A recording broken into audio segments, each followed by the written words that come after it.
Yes, Lord. We will continue to praise the Lord. Hallelujah. We will sing for the song.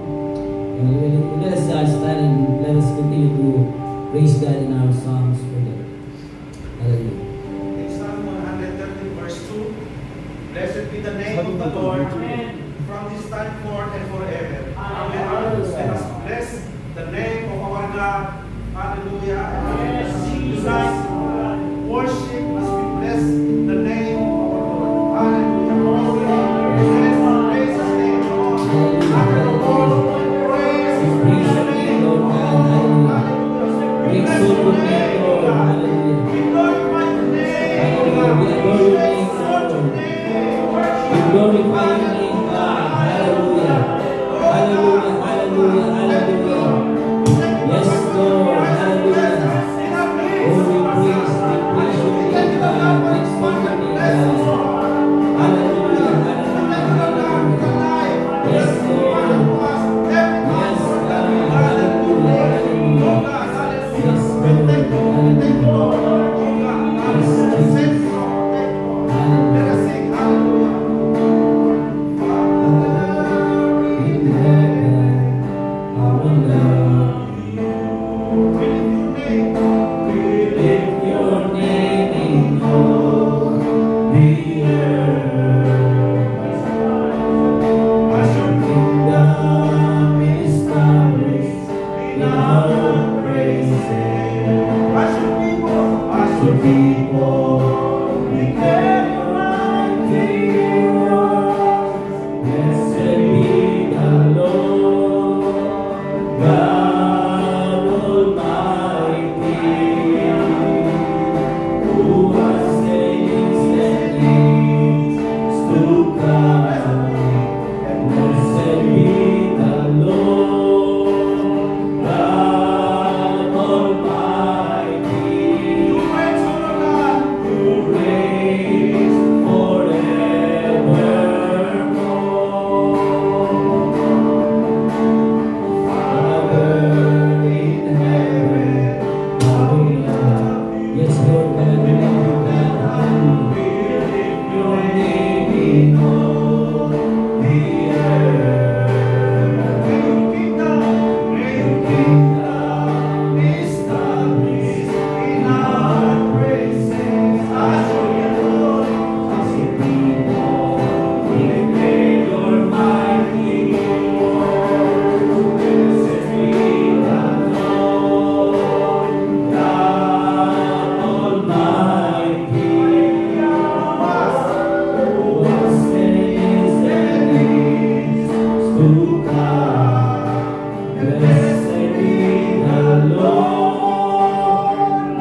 Sa iyo po ang lahat ng papuri, Panginoong Diyos, at ang lahat ng pasasalamat, Panginoon, sa pangalan ng aming Panginoong Kristo, ang lahat ay magsabi mo.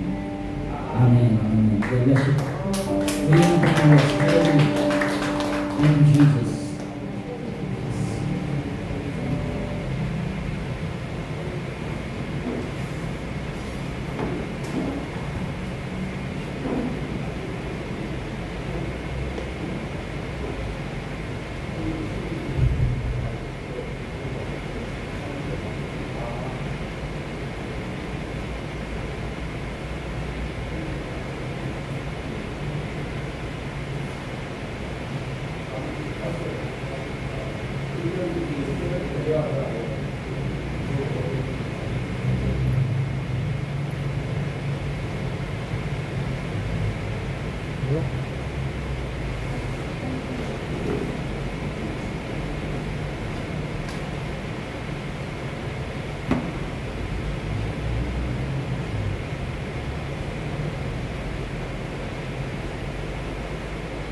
Yes.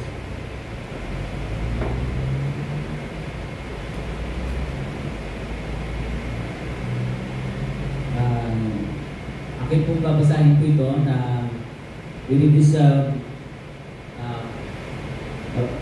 this I've been reading is about the vision of 300 warriors, revival corps stores. No po? Yan. At ginagalog po nila. Ano po, sabi ko dito, muli ko kong basahin. Ano po, sabi niya, dito po sa unang po sinabi niya, 300 mandirigmang muling pagbangon, layunin at dahilan ng pagkakatatag. Pinapaliwanag ko ang dahilan kung bakit naitatag ang 300 mandirigma muling pagbangon.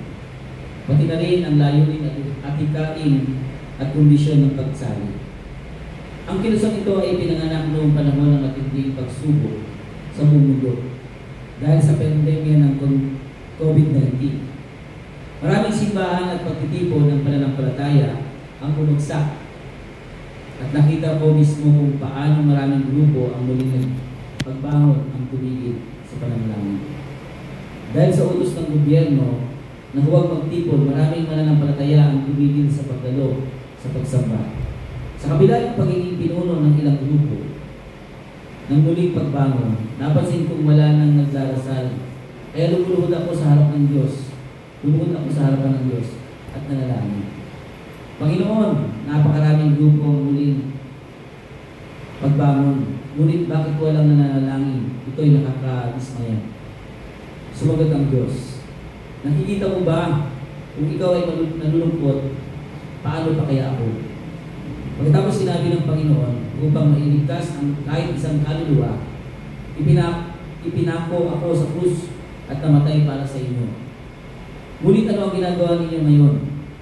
Naramdaman ko ang bigat ng kanyang paninita. Tinanong ko ang Diyos, ano po ang dapat kong gawin? Sabi niya.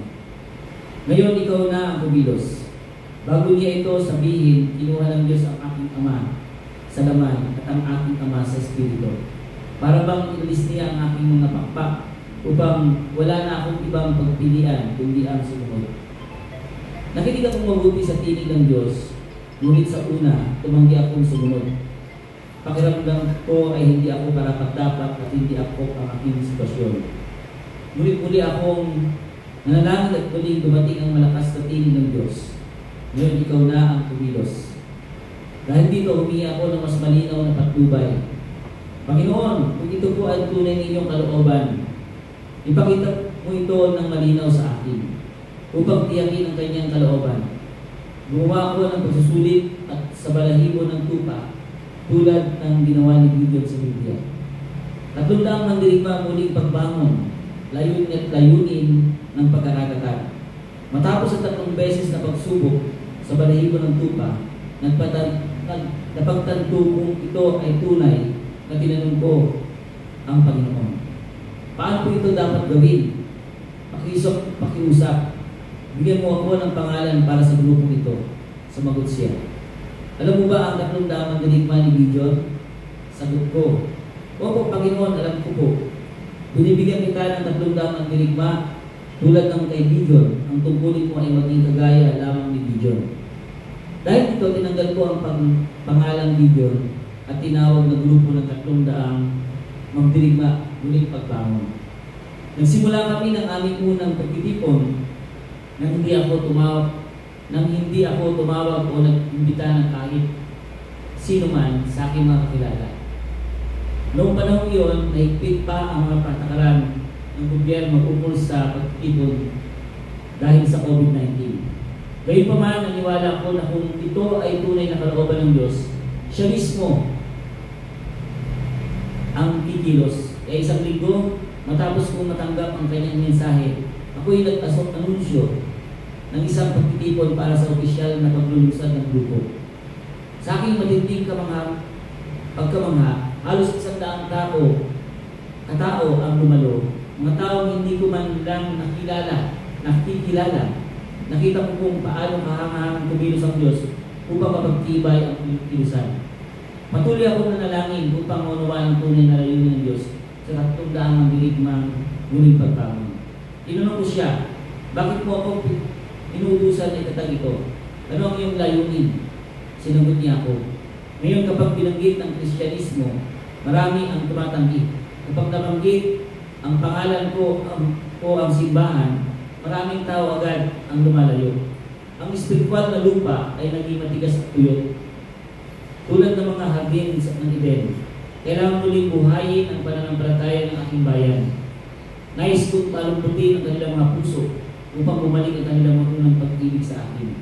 Upang muling maghari ang aking kaharian. Ang inyong misyon ay araruhin ang espiritual na lupa at ihanda ito upang maging matabang lupa. Tinanggap ko ito at muli akong tanong, Panginoon, paano po natin ito gagawin?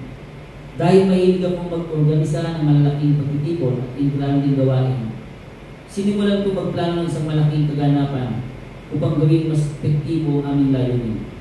Ngunit isang araw muling magsalita ang Diyos. Huwag kang magdaos ng malaking pagtitipon upang mabago ang spiritual na lupa.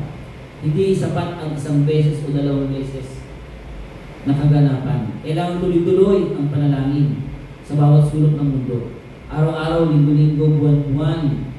Kailangan itong maging walang patig at walang tigil. Tulad ng isang apoy na patuloy na nagdiningas upang tunay na mabuhin ang spiritual na kalagayan ng mundo. Dahil dito, sinimulan namin magtayo ng mga lokal na sangay na katundaang mandirigmang muling pagbangon upang bawat sangay ay maging isang bahay dalanginan. Napansin namin maraming taong nais manalangin, ngunit walang papuntahang lugar. Sa maaaring pagtitipon ang mga puntahang lugar, kaya't sa bawat komunidad ang aming mga sangay ay naging lugar ng panalangin kung saan maaaring magtipon ng mga taong nakuhaw sa presensya ng Diyos. Ang Torch Prayer Meeting at ang kanyang layunin. Maraming taong nais manalangin ngunit walang papuntahang lugar, tulad ni Daniel na may tatlong oras ng pananalangin sa isang araw. Kailangan din natin magkaroon ng tinakdang oras at lugar upang patuloy na manalangin sa Diyos. Maraming mananampalataya ang nais lumapit sa Diyos, ngunit walang maayos na lugar upang manalangin. Ang ating mga sangay ay may mahalagang tungkulin sa pagbibigay ng isang bahay dalanginan para sa kanila. Sa bawat sangay, tinagda namin ang araw at oras ng Torch Prayer. Ano nga ba ang Torch Prayer Meeting? Sa kwento ng 300 mandirigma ni Gideon, tinago nila ang kanilang mga sulok sa loob ng mga tapayan at lumaban sa 135,000 kaaway. Sa tamang sandali, binasag nila ang kanilang mga tapayan, hinawakan ang kanilang mga sulok at sumigaw, para kay Yahweh at para kay Gideon. Dahil sa takot at katalimuhan, ang mga kaaway nagsimulang magpatayan sa isa at 120,000 sundalo ang napatay. Mula sa prinsipyo ito, pinahayag ng Diyos sa amin na ang panalangin ay hindi lamang isang gawain, kundi isang makapangyarihang spiritual na sandata. Ang Torch Prayer Meeting ay pinanganak mula sa pananalangin at kumukumpirma ng Diyos bilang isang paraan upang baguhin ang spiritual na kalagayan ng ating mundo. Layunin ng Torch Prayer Meeting. Ang layunin nito ay baguhin ang spiritual na lupa ng mundo. Tulad ng palaka sa isang bakbukirin. Kapag sila'y sabay-sabay na umaawit, nagkakaroon ng isang malakas at makapangyarihang tulong. Sa una, maaaring tila maingay at nakakagulo ang tulong nila. Ngunit kapag nasanay ka na, ito ay nagiging bahagi ng kalikasan. Ganito rin ang panalangin kapag ang ating mga panalangin ay patuloy at walang matid. Dahan-dahan nababago ang spiritual na lupa ng ating mundo. Ito ang tunay na layunin ng Torch Prayer Meeting upang matuloy na buhayin ang apoy ng pananalangin at ihanda ang lupa para sa spiritual na amin. Paano sinasagawa ang Torch Prayer Meeting? Mas mainam na sana kung ito ay sinasagawa ng buong araw, ngunit dahil may kanya-kanyang mga tungkulin ng bawat isa, ang minimum na oras at isang paraan sa pagsasagawa. Ito po ay suggestion na po. Sinasuggest nila. Pero ito po yung dapat maging pattern. Paraan ng pagsasagawa. Una, pagpupuri at pagsamba, 1 oras. Sinusunod natin ang prinsipyong biblikal ng papuri ay nauna bago ang mensahe. Tulad ng mga libita sa Biblia, ang pagpupuri ay may mahalagang papel sa paghahanda ng ating mga puso at presensya ng Diyos. Pangalawa, may ikling mensahe ng salita ng Diyos, 30 minutes o 30 minuto. Direkta at may kapangyarihang mensahe na ito nakabatay sa salita ng Diyos. Hindi ito mahabang sermon, kundi isang tuwirang mensahe na nagbibigay din sa layunin ng pananalangin. Pangatlo, mga panalangin at kahilingan, 30 minuto o higit pa. Sa loob ng isang oras, ang lahat ng mga kahilingan at mensahe pinaabot. Yung matapos ito ng mas maaga, ang natitirang oras ay dinadagdag sa oras ng pananalangin. Sa pagkalahatan, ang ideya na taga-Torch prayer meeting ay 3 oras. Paano ang sistema ng pamamahala? Ang pangunahing sentro ay siyang nangangasiwa sa gawain. Yan, yung pong pastor. Mga sangay ng chapter ang tinatag sa iba't ibang lugar. Isang pangunahing sentro ang naitatag sa sandaling may 10 sangay na isang rehiyon. Paapat, sa kasalukuyang patuloy na lumalawak ang ating gawain sa New York, Los Angeles, Japan, Saipan at Pilipinas. Sino maaaring sumali? Ang mga nais sumali ay kailangan may malusog na pananampalataya. Amen. Tayo siguro yun.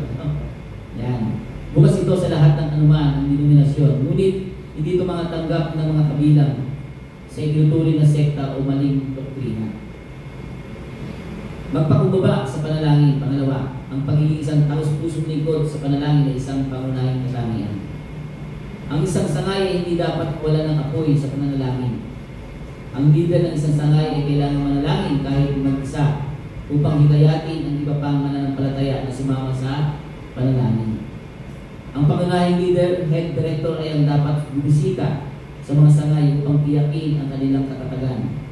Panghukas na hamon, ang misyon natin ay taguyod ng spiritual na pagbabagong lupa, spiritual revival sa buong mundo. Dapat natin ipamana sa susunod na henerasyon ang isang matabang lupa ng pananampalataya. Naway marami pa ang lumuhok sa dakilang misyon ng Diyos. At maraming salamat po. Ito po. Tawagin po natin si Pastor Peter Yan.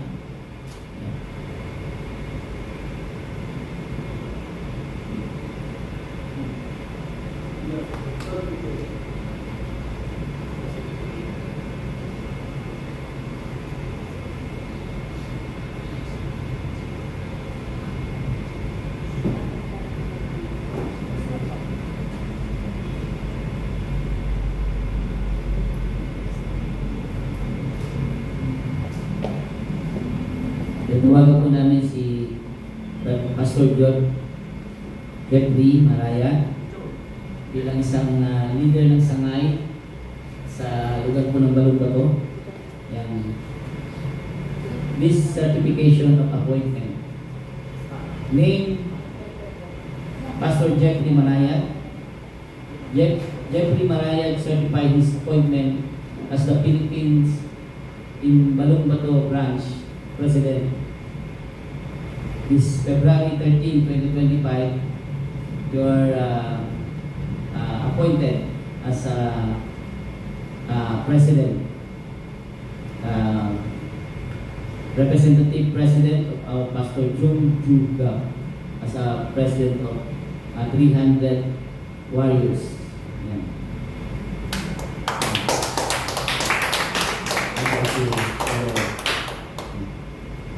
Sige po. Picture po tayo.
할렐루야.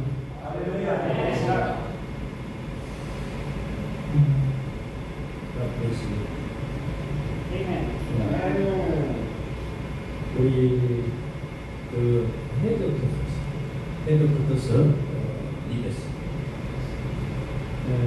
헤드쿼터스 리더스는 most also as branch leaders.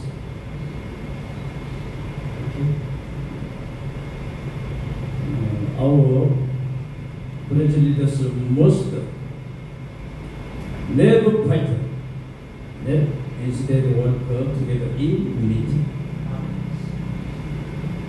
While we should pray every day, it is essential to hold prayer meetings yet to dedicated times.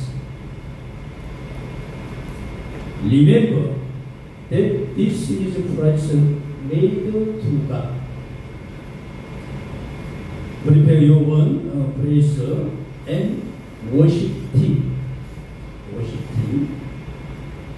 To not stop praying until your praises are built up or to move the throne overhead. We only strongly ask you to continue praying without ceasing. The head of the serve is also praying for all of you. So let us repeat prayers that will bring joy to God. Amen. Amen. Thank you. Glory to God only.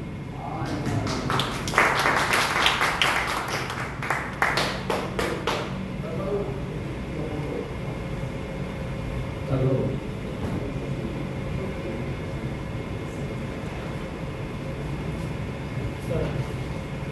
Pastor Peter, we have one. Yeah. Okay, tagalogin ko lang po itong sinabi ko na. I get my sagot niya.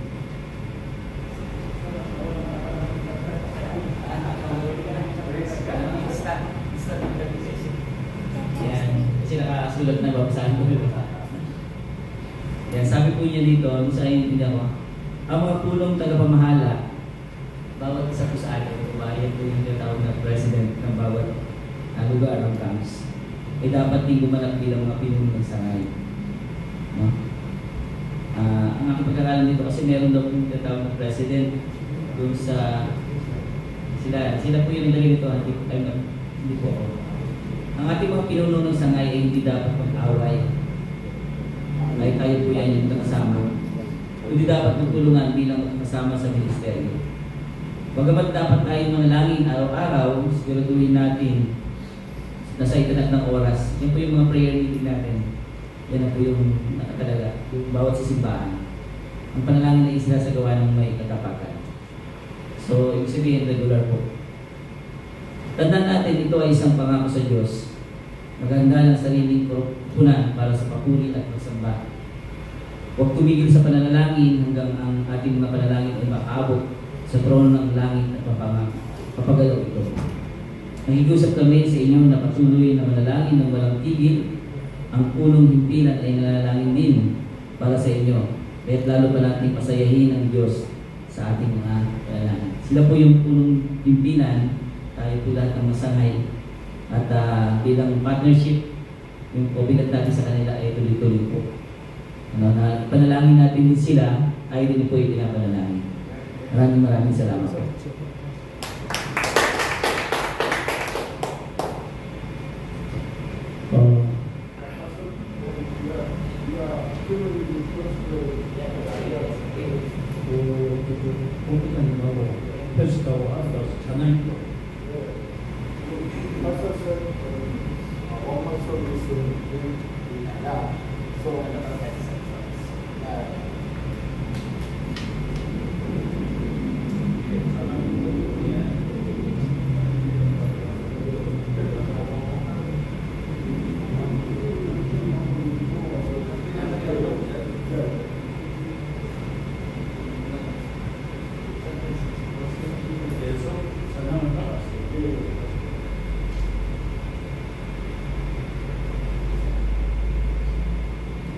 Okay po, kanta po tayo, tapos sabay-sabay po tayong mag-pray sa Panginoon, no?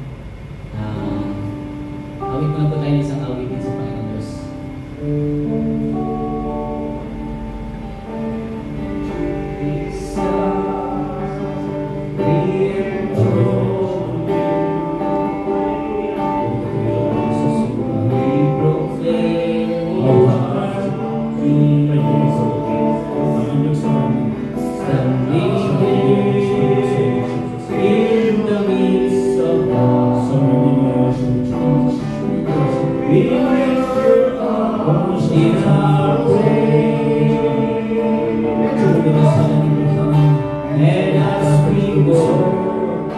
Diyos.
용기에서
Yes, Lord.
역사해 주시옵소서. 하나님 아버지 감사합니다. 막혀있던 것 다 뚫어주시니 감사를 드립니다. 목재있던 것들 다 풀어주시니 감사합니다. 묵은지 다 내려놓고 하늘 평강을 임하여 주시니 감사합니다. 더러운 질병 치료해 주시니 감사합니다. 모든 가난 제주 모든 것을 다 묶어주시니 감사합니다. 이 시간 예수 이름으로 명령한다. 내 자리에 모여있는 모든 분들의 모든 문제를 들어가고 있는 너는 사탄 마귀야. 너는 목재 받고 들어갈 즉 각자의 몸속의 질병, 가정의 사회, 모든 사역이 들어박혔던 추악한 때 들어가고 있는 너는 사탄아, 네가 있을 것이 못 되느냐. 이 받고 들어갈 즉 주님 역사 주 영광 홀로 받아 주시옵소서. 예수님의 이름으로 축복하며 기도드리옵나이다. 아멘.